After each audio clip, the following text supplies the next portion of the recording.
Hi friends, இன்றைக்கி நம்ம பார்க்க போகிறது வந்து கருவேப்பிலை குழம்பு.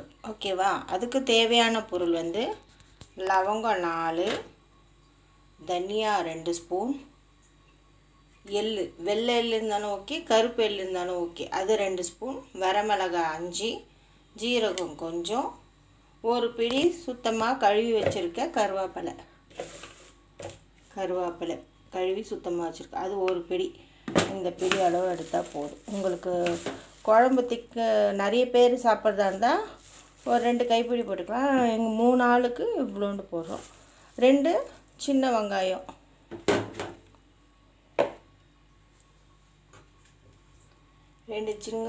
இந்த மாதிரி 4 கட்டி, இதெல்லாம் மட்டும் நம்ம அரைச்சிக்க போகிறோம்.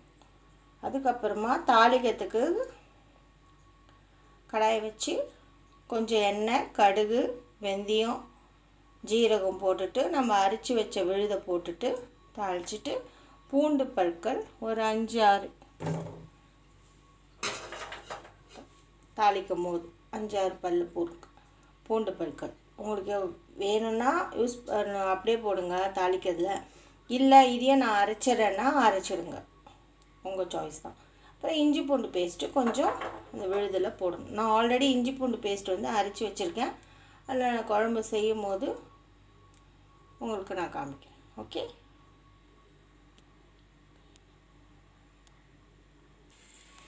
இப்போது நம்ம அரைச்சிட்டோம், மையாக அரைச்சி வச்சுட்டேன். இப்போ கடாயை வச்சு எண்ணெய் 2 ஸ்பூன் ஊற்றி கடுகு, வெந்தயம், ஜீரகம், பூண்டு பற்கள் போட்டுட்டோம். ஓகேங்களா? இது கொஞ்சம் படப்படன்னு வந்ததுக்கப்புறம் நம்ம அரைச்சி வச்ச விழுதை அதில் மிக்ஸ் பண்ணி தேவையான அளவு உப்பு, பெருங்காயத்தூள்,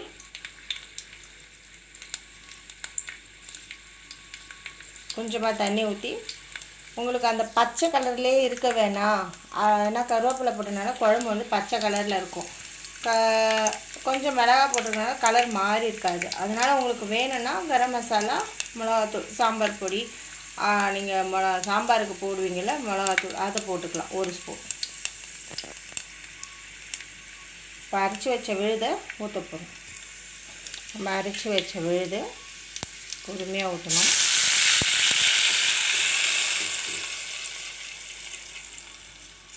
கொஞ்சம் தண்ணி சேர்த்து கலந்துக்கலாம். இப்போ நம்ம ஏன்னா பச்சை கலரில் இருந்தால் பசங்க சாப்பிட மாட்டாங்க, இது என்ன கீரை குழம்பா அப்படின்வாங்க. அதனால் நான் கொஞ்சம் மிளகாத்தூளும், மஞ்சத்தூள், பெருங்காயத்தூள் சேர்த்து கலந்து நல்லா கொதி வந்து எண்ணெய் தெரிஞ்சதுக்கப்புறம் சுட சுட சாப்பாட்டில் நெய் ஊற்றி இல்லை நல்லெண்ணெய் ஊற்றி சாப்பிட்டா சூப்பராக இருக்கும். முடி கொட்டாது, ஹீமோக்ளோபின் லெவல் இன்க்ரீஸ் ஆகும். எங்கே இந்த காலத்தில் இருக்க பசங்க எல்லாம் சாப்பாட்டில் இருக்க கருவேப்பிலையெல்லாம் அவாய்ட் பண்ணிடுறாங்க. ஸோ அதனால் நம்ம இந்த மாதிரி ஒரு குழம்பு வச்சு இட்லி, தோசைக்கு, சாப்பாட்டுக்கு எல்லாத்துக்குமே தொட்டுக்கலாம், சூப்பராக இருக்கும். இப்போ இது நல்லா கொதிக்கணும். ஒரு 10 மினிட்ஸ் 20 மினிட்ஸ் ஆகும். கொதிச்சு நல்லா திக்னஸ் கிடைக்கும், கிரேவி மாரி. இதுலேயே நமக்கு வேணும்னா பன்னீர் கூட சேர்த்துக்கலாம். சப்பாத்திக்கு, நானுக்கு, தோசைக்கெல்லாம் கூட நல்லாயிருக்கும். ஆனால் சாதத்துக்கு சாப்பிட முடியாது. நான் இன்றைக்கி இந்த மாதிரி குழம்பு மட்டும் வச்சுட்டு கூட வத்தல் வறுத்தேன்னா குழம்பு வேலை முடிஞ்சிடுச்சு. பசங்களுக்கும் தெரியாது, தலைமுடியும் உதிராது, ஹீமோக்ளோபின் லெவலும் இன்க்ரீஸ் ஆகும், உடம்புக்கு ரொம்ப நல்லது. ட்ரை பண்ணி பாருங்கள். தேங்க்யூ. லைக் பண்ணுங்கள், ஷேர் பண்ணுங்கள். பாய்.